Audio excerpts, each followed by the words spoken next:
90 minutes, no shot on target, and winning you back to back. How do you feel?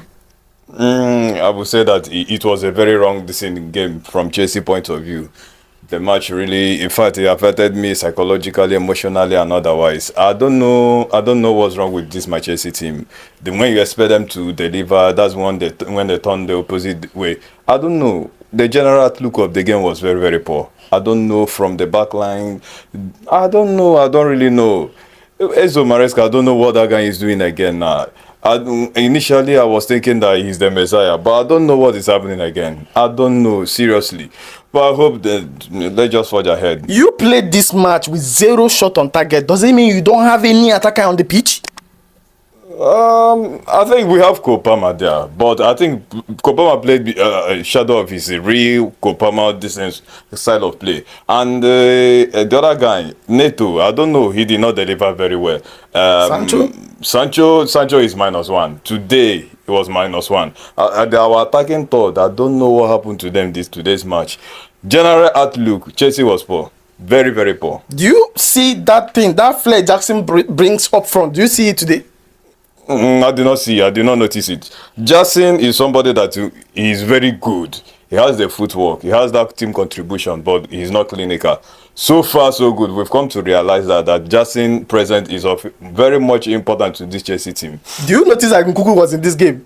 He started the game, and up till 90 minutes, we didn't see Nkunku. Please stop mentioning this Nkunku of a person. I don't like this Nkunku. This profile, I don't like it. He's not that Chelsea kind of player. I don't know why they are still keeping him. Look at the transfer window has just shut down, and they did not manage to ship him out. What? I didn't even notice Nkunku. I was even asking somebody that was watching back with me. Is Kopama our number 9? He said that Nkunku is in the. I did not notice him. I did not notice him. Did he make any impact? No. I said you didn't have any shot on target.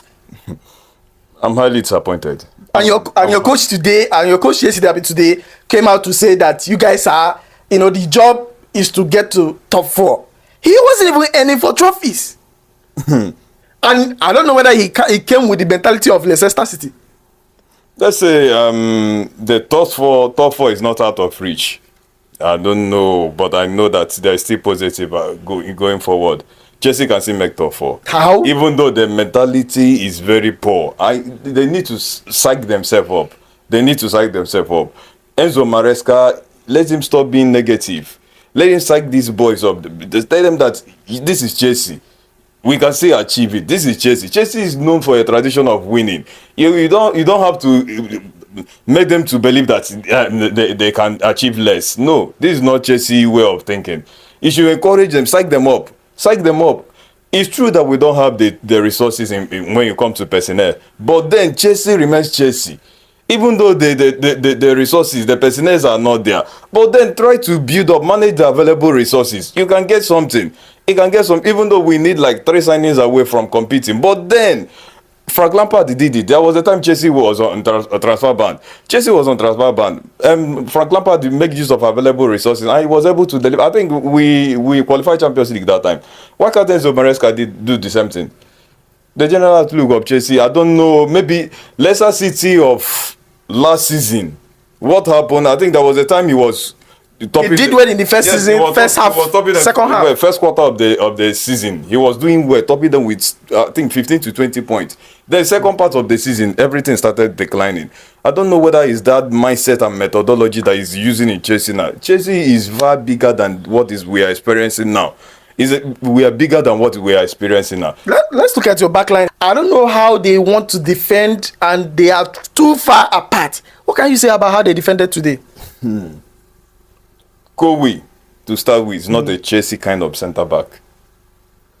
But there's room for him to improve. Yeah. But looking at him, you know that profile is not a Chelsea profile of centre-back.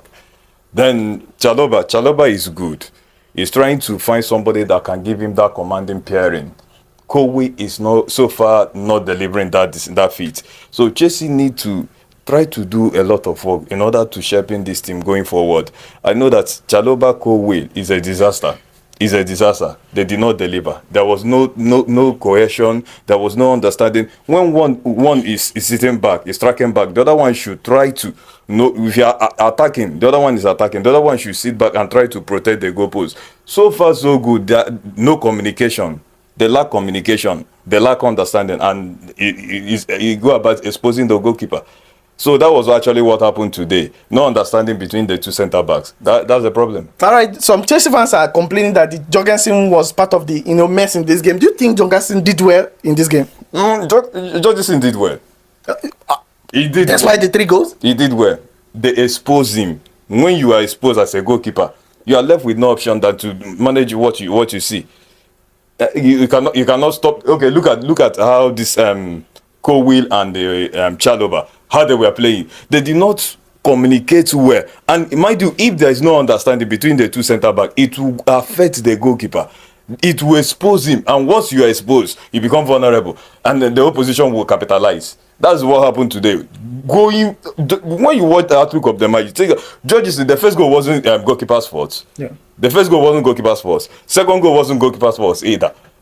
Even the third goal. So you will not say that he did bad. No, it wasn't a below par performance from Jorgensen. All right, so let's talk about the head of the campaign, the head of the team, which is Kopama. Kopama trying to carry this team, but today he was 0 in front of goal, 0 at the midfield, 0 in chance creation, 0 at everywhere. I don't know what happened to him. Can you give 1 or 2 words for him?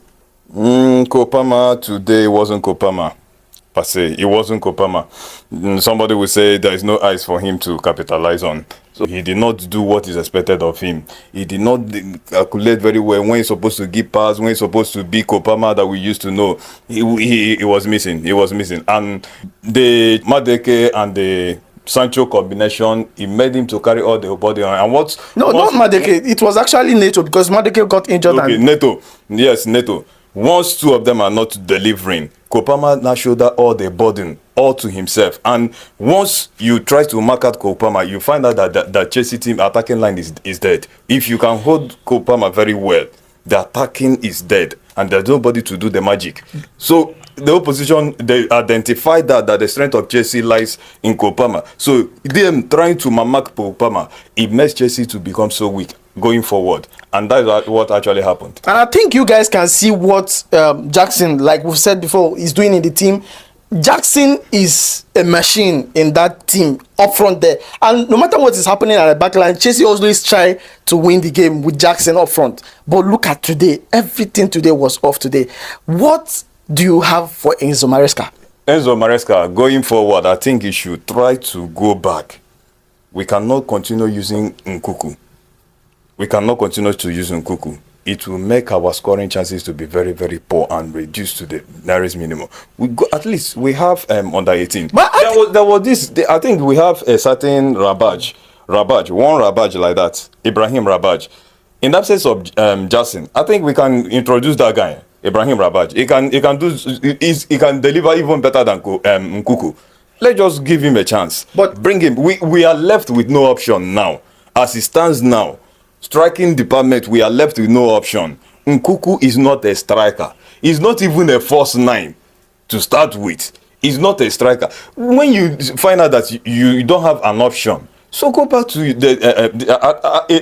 Ibrahim Rabaj is 16 or 17 or something like that. Look at Lama. When Lama came to Limelight. Yama, when he came to Limelight, I think how many years? He was 16. So they can still adopt the same methodology. Give this Ibrahim Rabaj a chance. In the absence of Jackson, introduce this guy. Marc Guiu is also injured. He's out. Yeah. So let them go to under 18. Bring Ibrahim Rabaj, and you see he will do magic. A 16-year-old Rabaj is far better than Nkunku.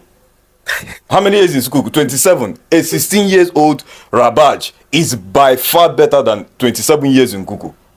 Let them give that into consideration. Enzo Maresca going for, if actually you want to make top 4, I think you have to go back, identify somebody that can step into Jackson's shoe and make Chelsea to become a top 4 contender. Let's not just go talk about title because we're out of it. So what we are pushing now is top 4. And Ibrahim Rabaj, somebody like that can add energy to that attacking third. All right, let's you know that Nkunku has, he has two responsibilities in this match. Sometimes you see him at number 10 role, sometimes you see him at the striking role. So I don't know. He's trying to exchange.